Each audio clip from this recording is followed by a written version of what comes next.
শেষ জামানায় কিন্তু মুমিন ব্যক্তিদের মধ্যে অনেক মুমিন ব্যক্তির স্বপ্ন কিন্তু সত্য হবে, এটাও এসেছে। মুমিন ব্যক্তির স্বপ্নও কিন্তু সত্য হবে। কোরআনে এমনও দলিল আছে যে কাফেরের স্বপ্নও সত্যি হয়েছে। কোন সূরায় আছে কে বলতে পারবেন? কাফের ব্যক্তির স্বপ্নও সত্যি হয়েছে এমন দলিল কোরআনের কোথায় আছে? কে বলতে পারবেন? হ্যাঁ, সূরা ইউসুফ। কি না আপনার? জি, আশিক। ঠিক আছে, মাশাআল্লাহ। আশিক ভাইয়ের জন্য আমাদের একটা হাদিয়া থাকবে ইনশাআল্লাহ, আপনি আলোচনা শেষে নিয়ে যাবেন। তো ইউসুফ আলাইহিস সালামের যে ঘটনা সূরা ইউসুফ, সেখানে আছে যে অমুসলিম দুজন ব্যক্তির স্বপ্ন সত্য হয়েছে, হয় নাই?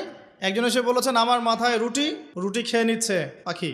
আরেকজন বলেছে আমার হাতে ছিল শরাব, এই শরাব আমি পান করাচ্ছি রাজাকে, বাদশাকে। ইউসুফ আলাইহিস সালাম বললেন যে পান করাচ্ছে বাদশাকে সে নাজাত পেয়ে যাবে জেল থেকে, আর যার মাথা থেকে রুটি খাওয়া হচ্ছে তাকে শুলদণ্ড দেওয়া হবে। ঘটনা সত্য ছিল তো?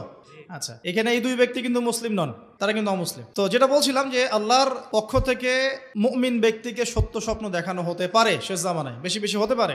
তাই যখন ভালো কোনো স্বপ্ন দেখবেন শুকরিয়া আদায় করবেন আল্লাহর কাছে। আর যদি খারাপ কোনো স্বপ্ন দেখেন তাহলে কাউকে বলতে যাবেন না। খারাপ স্বপ্ন দেখলে কাউকে বলতে যাবেন না, বরং 2 রাকাত নামাজ পড়ে আল্লাহর কাছে আশ্রয় চাইবেন। আল্লাহ, আমি এই খারাপ স্বপ্ন দেখেছি, এর থেকে তোমার কাছে আমি আশ্রয় প্রার্থনা করছি। পবিত্র কোরআনুল কারীমে সূরা আলে ইমরান এর 19 নম্বর আয়াতে আল্লাহ পাক বলছেন, বা'দা আউযু বিল্লাহি মিনাশ শাইতানির রাজিম, ইন্না দীনা ইনদাল্লাহিল ইসলাম। আল্লাহ রাব্বুল আলামিন নিজে বলছেন যে নিশ্চয়ই আল্লাহর কাছে একমাত্র গ্রহণযোগ্য দিন বা জীবন ব্যবস্থার নাম কি? ইসলাম। ইসলাম শব্দের অর্থ কি? আমরা বলি শান্তি। সত্যিকার অর্থে ইসলাম শব্দের অর্থ হচ্ছে আত্মসমর্পণ করা। কি করা? আত্মসমর্পণ করা। যে ব্যক্তি আত্মসমর্পণ করে, যে ব্যক্তি ইসলাম পরিপূর্ণরূপে পালন করে, তাকে আমরা বলি মুসলিম।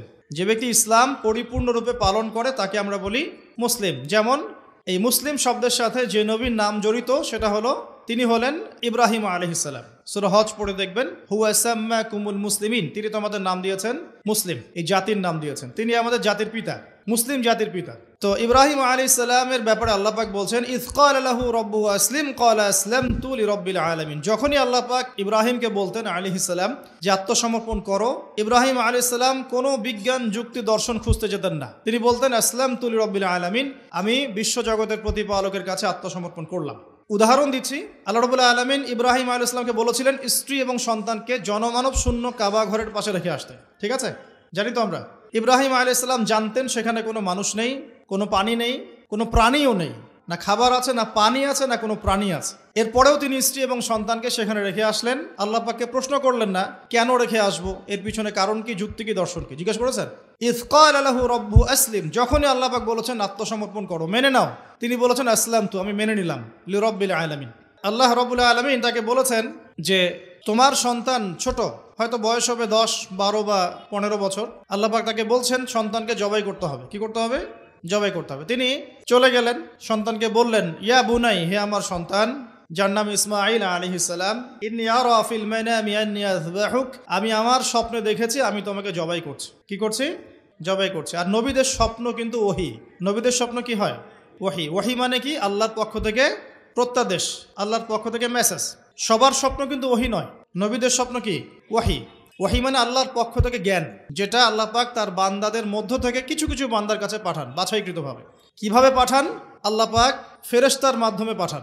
নবীদের স্বপ্ন ওহী।